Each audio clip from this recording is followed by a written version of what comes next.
Chapter 10 Vice-Magus Temple, Courtyard. The three-headed dragon lands on two Master Vice-Maguses, crushing them to death instantly.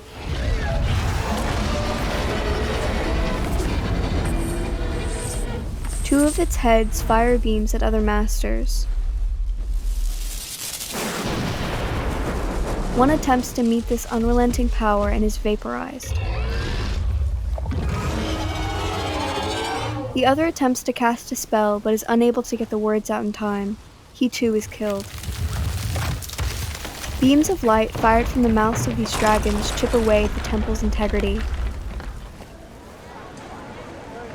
An amphiptyr crashes through the roof of the Master's quarters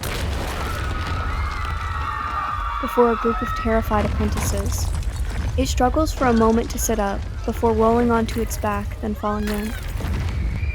The amphiptyr's massive wings lay flat, revealing Paladin Taweret standing over it. She looks up at the young mages as she plucks her bloody, bladed staff from the chest of the beast. Light from the hole above the paladin grows dark. Taweret looks up at the wyvern, who fires a beam of green lightning directly down at her. The Master's quarters illuminate brightly as she meets the blast by holding up one hand and firing a beam of dark energy at it. The force from this impact cracks the walls of the Master's quarters. What is left of the wyvern slides off the building and crashes into the ground below. Nearby, the body of an apprentice is crushed in the mouth of a drake and thrown to the side as the beast climbs into a hole in the apprentice quarters. Lux executientem!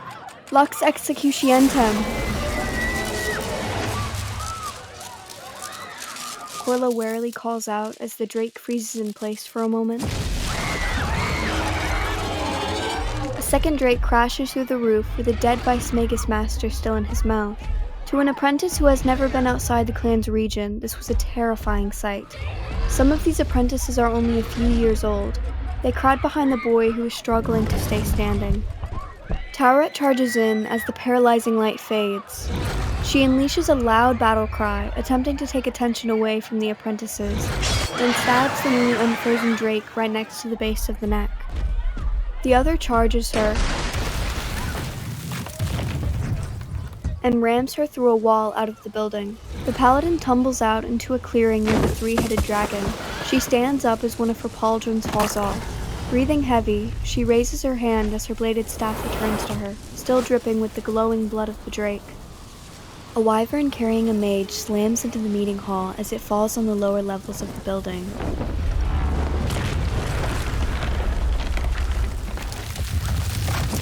The impact causes half of the lower level to collapse onto them. Not soon after, the high-level mage's quarters collapse when a dragon fires a blue fireball from inside the quarters, attempting to get out. Taweret glares at the three-headed dragon as loose, blood-stained hairs blow in reaction to multiple explosions around her. The dragon roars at her, attempting to show dominance.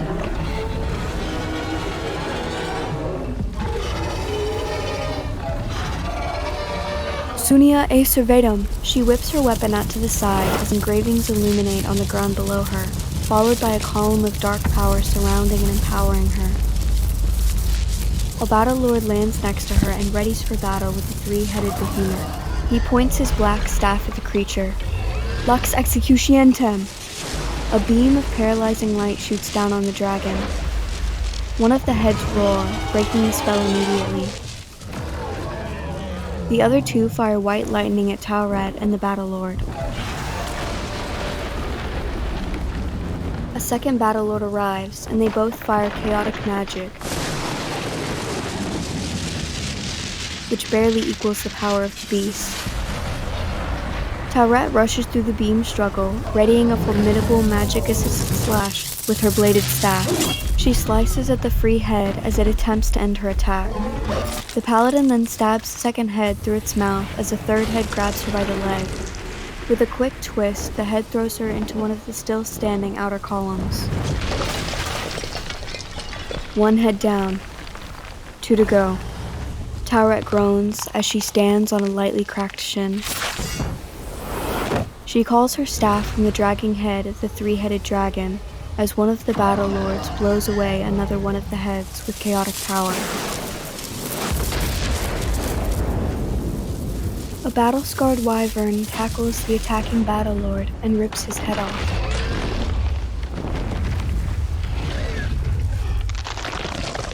The other Battle Lord is hit by a drake and is being forced to deal with it before continuing the fight.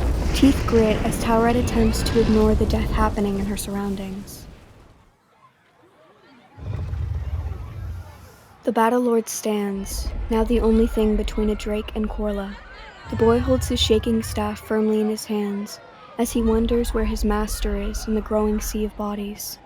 Looking back only in time to see the drake jump at him, the boy squeals and falls over against a fallen wall, hitting his head. A bewildering gust of wind awakens the boy to the Battle Lord, who is desperately trying to defend him despite growing tension.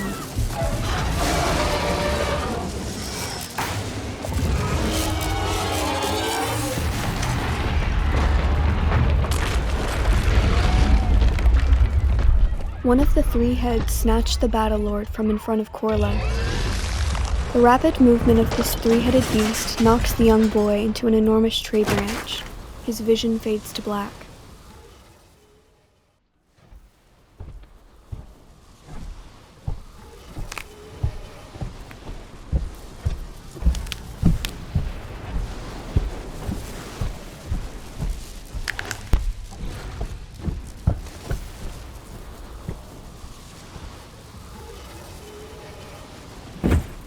Taweret stops bracing herself against a wall and trying to overcome her slowly failing lower leg in the wake of this maddening battle. Three heads now search relentlessly for the paladin, giving the boy a moment of peace.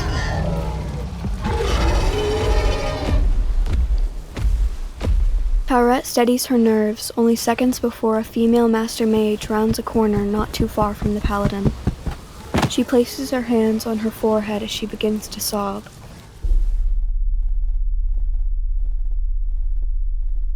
It is in that moment that she realizes where she is. The former apprentice halls. A deathly scene of corpses and blood covers the mostly collapsed building.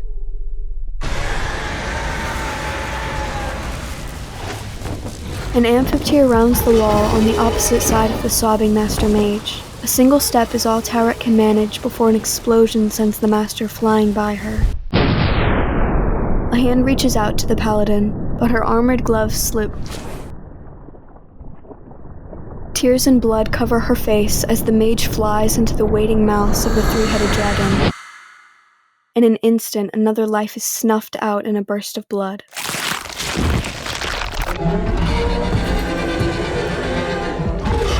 The heads quickly yank in different directions, ripping the female mage into pieces. Blood pressure within the paladin drops suddenly as Taweret fights off the shock of what happened. One hand on the chest and using the wall for support, the paladin's anger pushes through the shock. Ears ringing, Taweret sprints toward the bloody behemoth, calling her bladed staff. She thrusts her bladed staff forward and disintegrates the left head, then slices the jaw of the center head in half. The third head attempts to grab Taweret's extended arm and fling her. The moment his teeth connect, she closes her arms around its neck and hangs on while it bucks desperately to get her off. The third head slams the paladin onto the ground as she passes her bladed staff from one hand to the other. With a pained groan, she drags the blade across the throat of the third head. One head remains. The one with the severed jaw pushes her off, then roars at her. As it lifts into the air, Taweret's hearing comes back. Blood veins rise as a nerve cluster in her back causes a twitch. She raises her non-mangled hand and blasts the final head of the retreating dragon with all the power she can muster.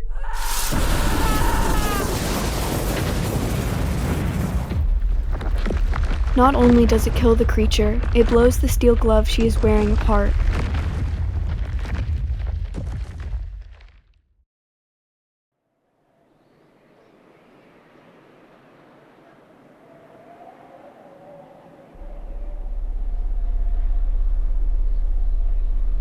Tauret looks around frantically as her blood pressure once again drops, and she collapses to her knees. One bare hand tightly grips the soil as the paladin looks around at all the corpses around her. It is all she can do to hold her body off the ground as she leans forward on her elbows and lays her head down. The sound of fighting pushes her to stand, but she is too drained. Instead, she waits for a death that will not come.